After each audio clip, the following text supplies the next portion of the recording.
Masu sauraro Assalamu alaikum, mai kawo muku rahotanni ke muku fatan kun wuni lafiya.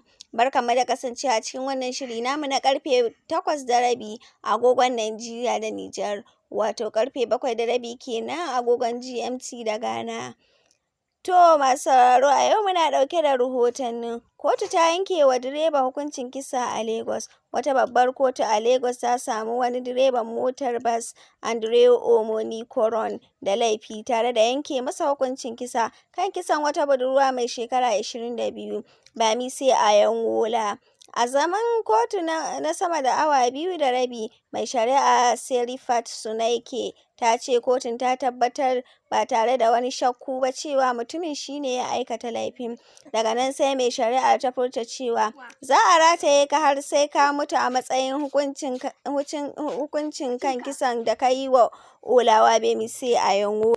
Duk da cewa babu wani da ya shaida yadda lamarin ya faru, kotun ta dogara ne da bayani kan abubuwan da suka faru, da bayanin likita da kuma bayanan da wadda aka kashe ta yi gabanin mutuwarta. Kisan da aka yi wa budurwar Bamisi a shekarar 2022 ya fusata al'umma tare da janyo tofin Allah tsine, lamarin da ya sanya shari'ar ta ɗauki hankalin al'umma. Kotu ta ce direban ya yi ƙaurin suna wajen ɗiban fasinja ba bisa ƙa'ida bayan lokacin tashi aiki, inda yakan kashe wutar cikin motar, ya kulle ƙofofin sannan ya aiwatar da aika-aika. Kotun ta ƙara da cewa direban ya fi yi wa mata masu ƙananan shekaru irin wannan ta'asa, inda yakan ɗauke su zuwa wajen da babu wanda zai cece su, inda yakan yi musu fyaɗe, yakan sadu da su ba da amincewarsu ba, in ji kotun.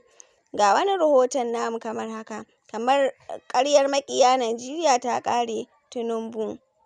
Shugaban Najeriya Bola Tinubu ya alƙawaranta samar wa sojojin ƙasar kayan aiki domin fatattakar ayyukan 'yan bindiga a arewacin ƙasar, yayin da yake jawabi ga sojojin ƙasar ranar Juma'a a wata ziyara da ya kai jihar Katsina, ɗaya daga cikin jihohin da ke fama da ayyukan 'yan fashin daji. Shugaban ƙasar ya ce matsalar 'yan ta'adda da masu garkuwa da mutane da 'yan fashin daji ta jima a ƙasar. 'Yan Najeriya sun zuba muku ido, suna jiran ku kawo ƙarshen matsalar tsaro tare da ƙwato kowane yanki na ƙasarmu.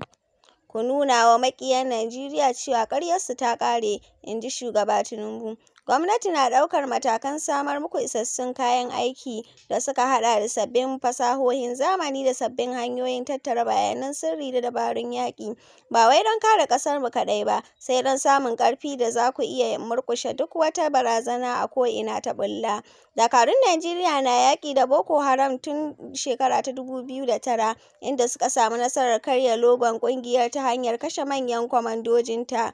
To sai dai a baya-bayan nan ƙungiyar tsagin ISWAP na nuna alamun dawowa da ayyukansu a wasu sassan ƙasar, musamman arewa maso gabashi. Haka kuma akwai ƙaruwar ayyukan masu garkuwa da mutane domin neman kuɗin fansa a wasu sassan shiyar arewa maso yammaci, ciki da har da jihar Katsina da yake ziyarar, inda suke kashe mutane tare da ƙona ƙauyuka da garuruwa. Bola Tinubu ya isa Katsina. Shugaban Najeriya Bola Tinubu ya isa jihar Katsina da ke arewacin ƙasar domin ziyarar aiki. Gwamnan Katsina Dikko Radda da tsohon gwamna Bello Masari na cikin manyan mutanen da suka tarbe shi tun daga filin jirgi. Jim kaɗan bayan isarsa ne kuma ya yi wa rundunar sojojin ƙasar jawabi. Shugaban na ziyarar aiki ne ta kwana biyu, inda zai ƙaddamar da wasu ayyuka da gwamnan jihar ta yi. To masu sauraron mu, a nan muka kawo muku ƙarshen rahotannin namu na yau.